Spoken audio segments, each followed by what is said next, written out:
Chapter 4, there are 4 parts. The first part is going to cover the multi-step and single-step income statement.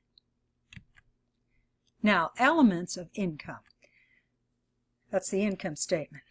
First, we have items that are shown pre-tax, and we break these down with, first, revenues. These are inflows that increase assets and are part of the primary business. It's very important to remember, because as we work our way down the income statement, things become further removed from our primary source. We subtract from that assets associated with generating that revenue. This also includes restructuring costs. This gives you operating income. Then any gains or losses, these are increases or decreases in net assets that are incidental to the business, i.e. if you buy or sell, if you sell equipment or sell any assets or investments.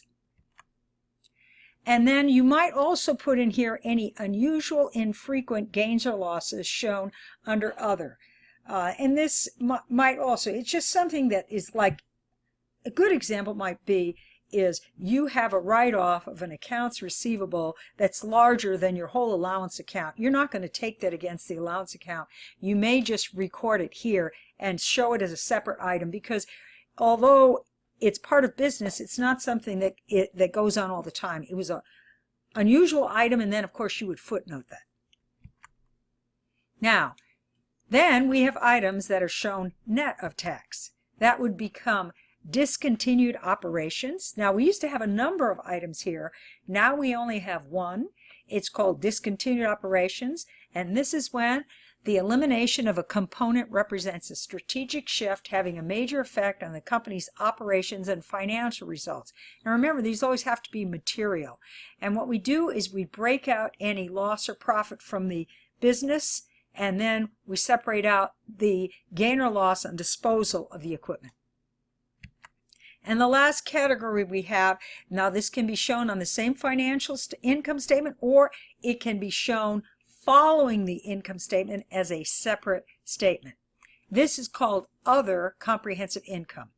These are items that bypass the income statement, including pension adjustments, unrealized gain or losses on available for sale securities, deferred gains or losses from derivatives, and foreign currency translation adjustments. Now let's look at an actual income statement. Now here we have an example, and first we start with what we call operating income.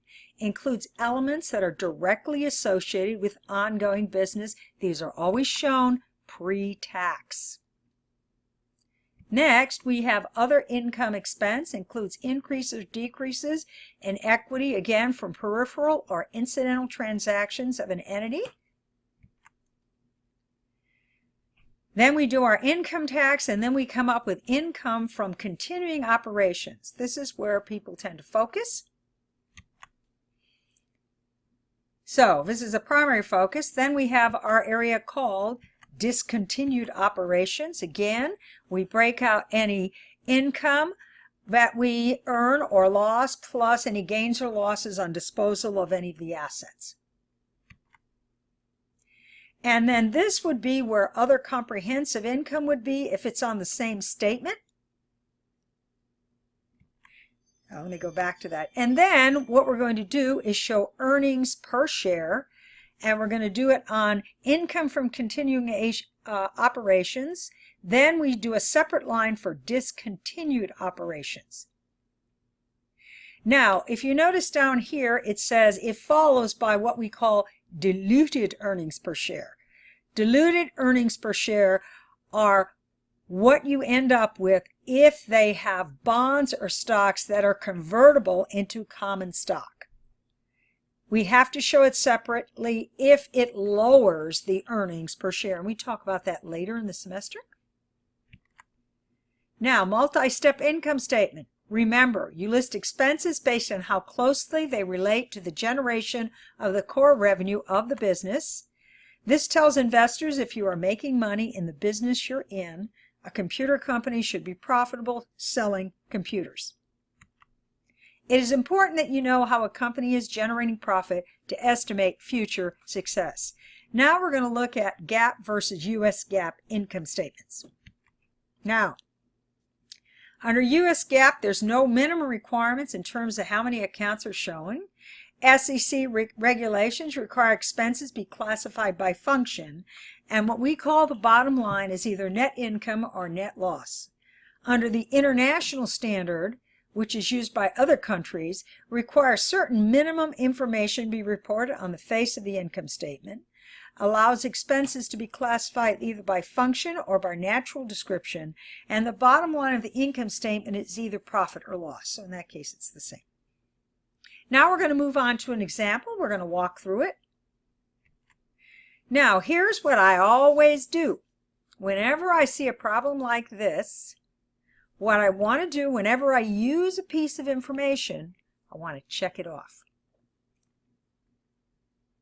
So, what we need to do is prepare a multi-step income statement. So, the first thing we would want to do is identify and determine gross profit. So, we're going to take our sales and we're going to reduce that by our sales returns and allowances.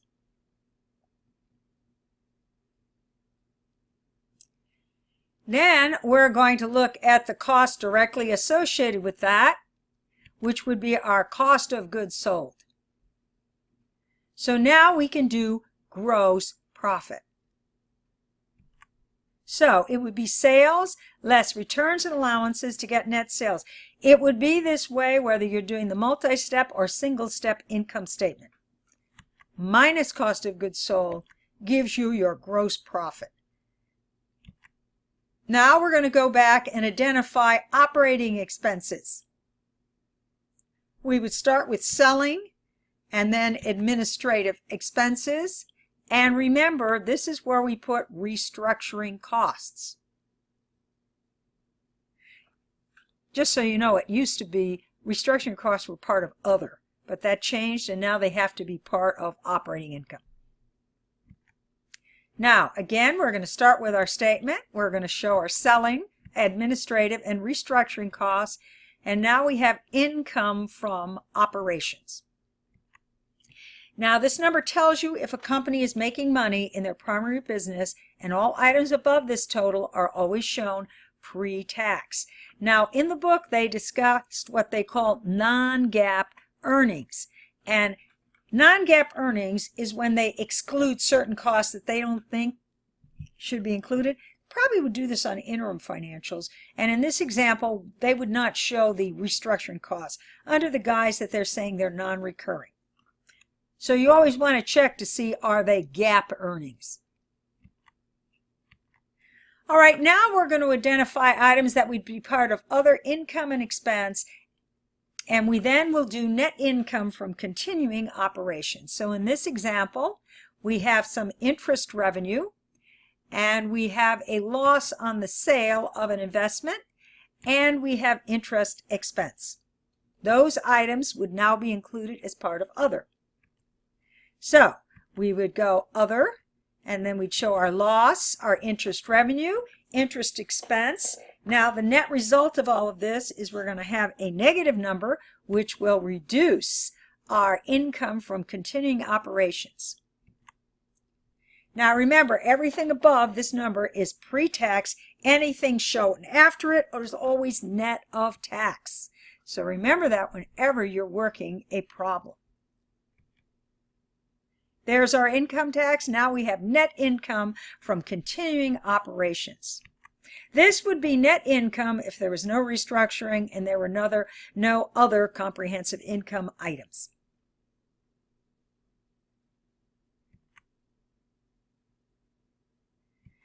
Now, what might follow would be discontinued operations, net income attributed to NCI, that's non-controlling interest.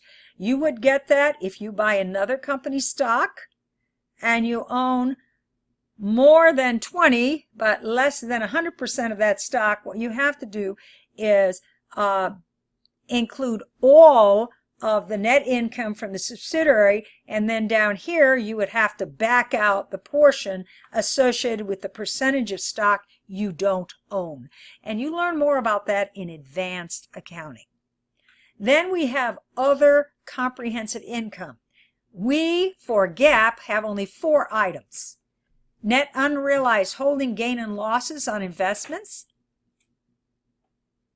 gain or losses from post-retirement benefit plans, deferred gain losses from derivatives, and foreign currency translation adjustments. Now what we're going to do is we're going to look to see, do we have anything associated with discontinued operations? And we do. We have a gain on assets sold, and we have a loss from ongoing discontinued operations. Now, what happens is whenever you decide you're going to discontinue operations, starting January 1 of that year, you have to isolate out their net income or net loss. So, now we're going to add these items, and remember, they are net of tax.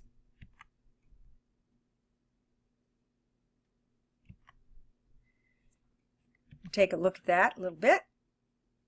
Or you can just net the tax and the with the item it's associated with. You could show it that way too. Just do whatever they say in homework. Now the next thing we're going to look for is any other comprehensive income. And we have 2. We have an unrealized gain, and we have negative foreign currency adjustment, which means we had a loss. Now we're going to add those, and now we have comprehensive income. Now again, thing to remember, now again, when I show other comprehensive income, I'm showing both items net of the 40% tax rate. Now, the next thing we calculate is earnings per share.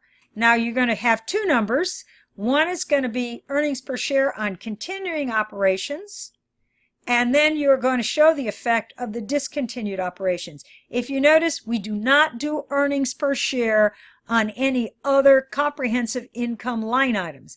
And that's usually why we show other comprehensive income on a separate page that follows the income statement.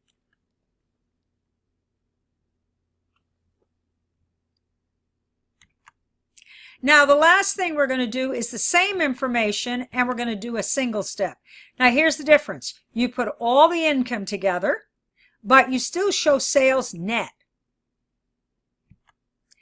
And you still isolate out discontinued operations, and you still isolate out other comprehensive income.